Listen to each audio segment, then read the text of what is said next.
Hey everybody, this is Pastor Chris. I'm coming to you live from Lexington Park Baptist Church. This is PC Studios and it is November the 5th, 2024, Election Day. Glad that you're here with me today. If you want to be live, it's at facebook.com/Pastor Chris McCombs. You can be on any YouTube, Facebook, or Twitch channels associated with Lexington Park Baptist or myself, Chris McCombs. Hey, God bless you. Good to be with you. I hope you're blessed, highly favored by God. Hey, I'm going to get into obedience by loving and knowing God today. But before that, let's pause, do a special edition, election edition. I've really not done any of that this year. And no one's really asked me why. I think part of a pastor's responsibility is to educate his people on how to vote, not who to vote for. Some could say I didn't do that this year, and I didn't. I didn't have any special sessions where I would have taught on how to vote. So here's the deal. Our culture is so divided, I really just decided not to touch it. I've got too much division in my life as it is sometimes. Dealing with just things within the church or within the community and just life itself, the hecticness of it, I just decided to pass this year.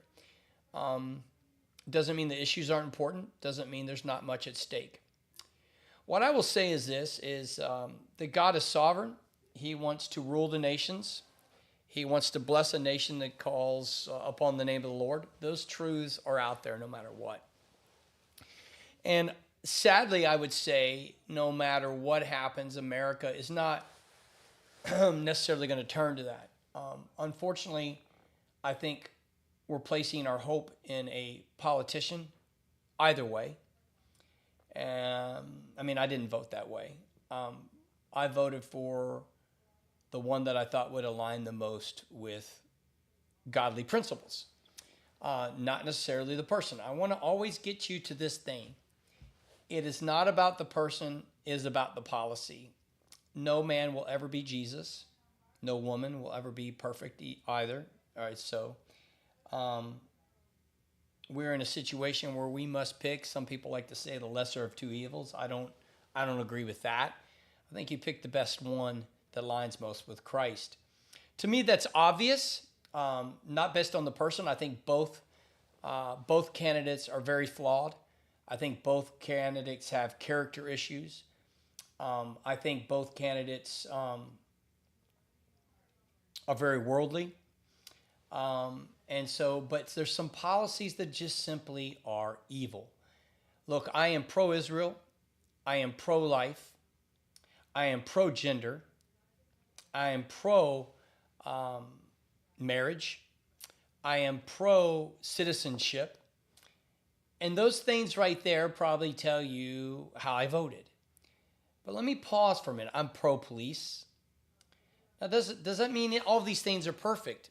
Absolutely not. Does any candidate or party get all those, even those areas right? No, I'm pro self-defense. So see, there's a lot of things when I start putting on that, but that doesn't make me a Republican or an anti-Democrat or any of that nature. Those are things that I think the Bible addresses specifically and speaks to. I'm pro-economy, a fair economy. And I will say that both sides have some issues that they have to offer, but we've got a serious financial issue in America that I don't think either candidate's going to solve. I think we've got a lot of stuff going on. So we have a broken nation. I think we need less government, more empowerment of the people. But I do say this today, we the people will speak. Now, depending upon who you are, you may interpret that differently. So what I'm going to actually say today in this election, the people, will determine the trajectory of our nation for decades, if not permanently. Whoever the we is that wins, it will set a course either totally against what I just said I believe or totally aligned. But here's what I want you to hear. Here's the shocker to everybody out there. Christian citizen. No matter who wins, God is still on his throne. And no matter who wins, we will still believe in Jesus. It may be different. It may look different. We may face persecution.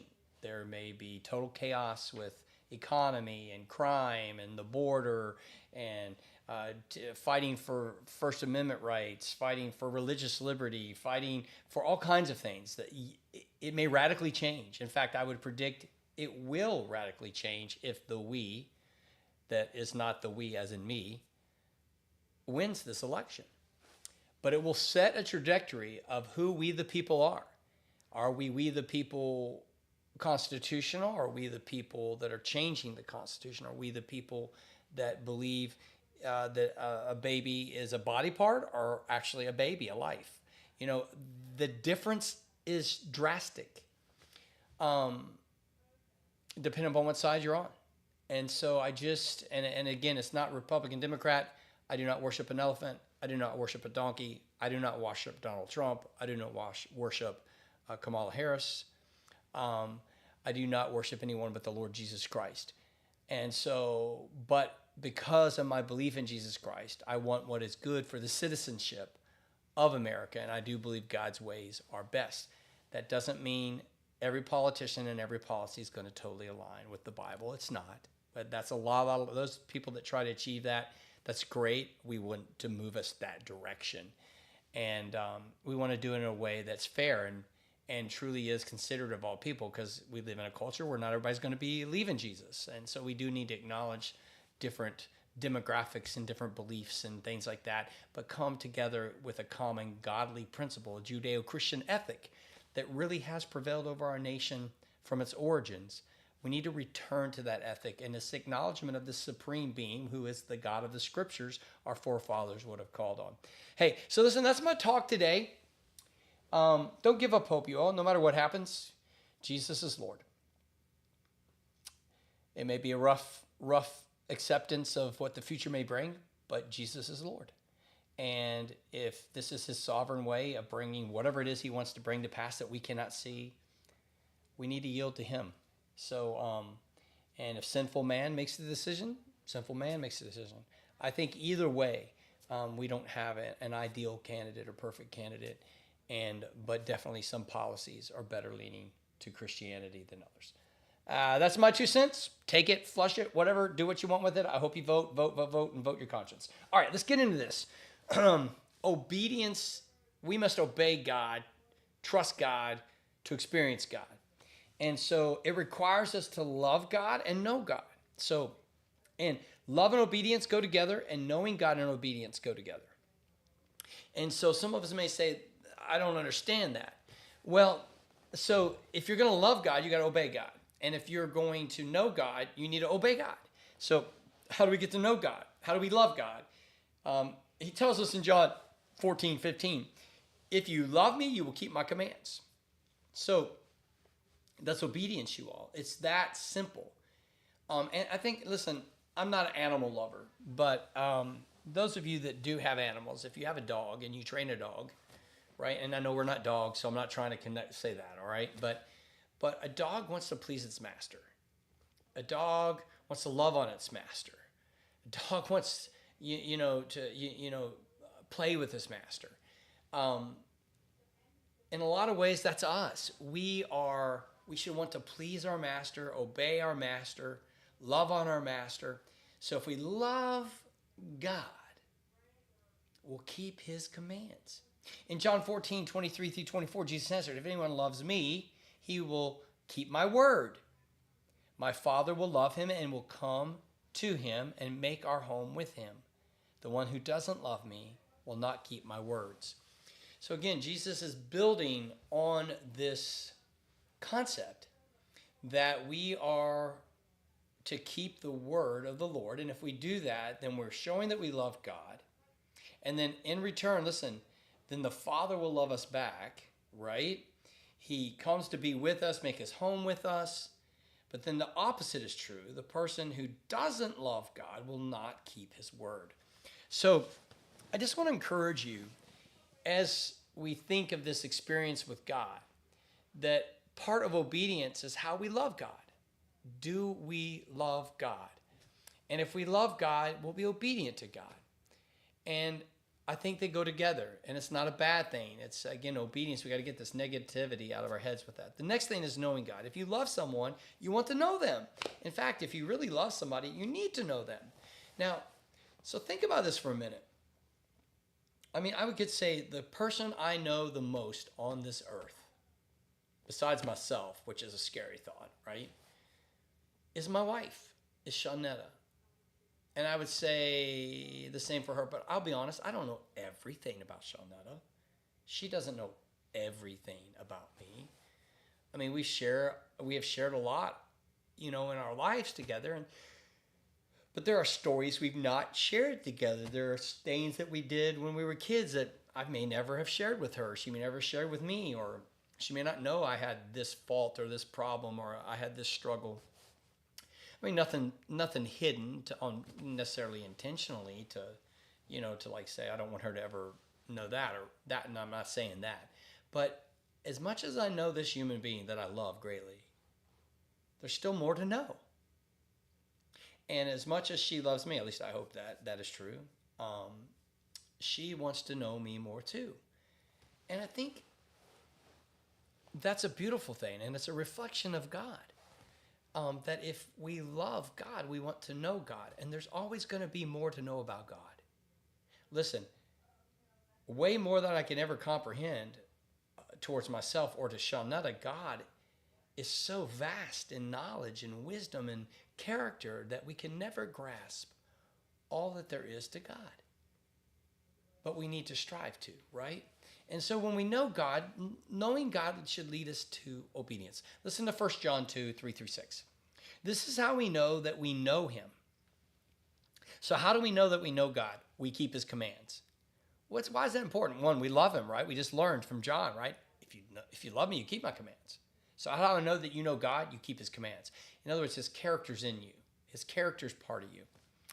The one who says, I have come to know him, and yet doesn't keep my commands is a liar, and the truth is not in him or her. But whoever keeps my words, truly in him, the love of God is made complete. You are found complete, mature, full of character when you keep God's commands. And then it says this is how we are in him. The one who says he remains in him should also walk as him. Just as him. Do we walk just like Jesus? We should step like Jesus. We should reflect Jesus. We should emit the things of Christ. People should know that we know Jesus. I used a couple examples Sunday. One is Samuel looks a lot like me. At least that's what people say, right? So we need to reflect the image of God. People should see that. Secondly, I used another example of this person I met at the car dealership. And I'm sitting around talking to her. And anyway, we get to talk about all kinds of stuff, school, kids. I talk about Macy's book, Letters to Jalen. She just starts bawling hearing that story. Gets very teary-eyed. But she said there was this warmth about me. This charismatic aspect. And I said, well, that's Jesus. And, immediately she lit up. I'm a new believer, oh my goodness. She goes, I didn't expect to have this conversation today here at the dealership. And so we're talking. And so someone should see that we know Jesus in us. How we hold ourselves, how we conduct ourselves, how we live life, how we love one another, how we love God. It should be in us. So not only should we reflect the image of God, but we should also represent the character of God because we know God. And if we do those two things, then we will walk just as he walked. Not perfect, obviously, because we're not Jesus, but we'll look a lot more like Jesus.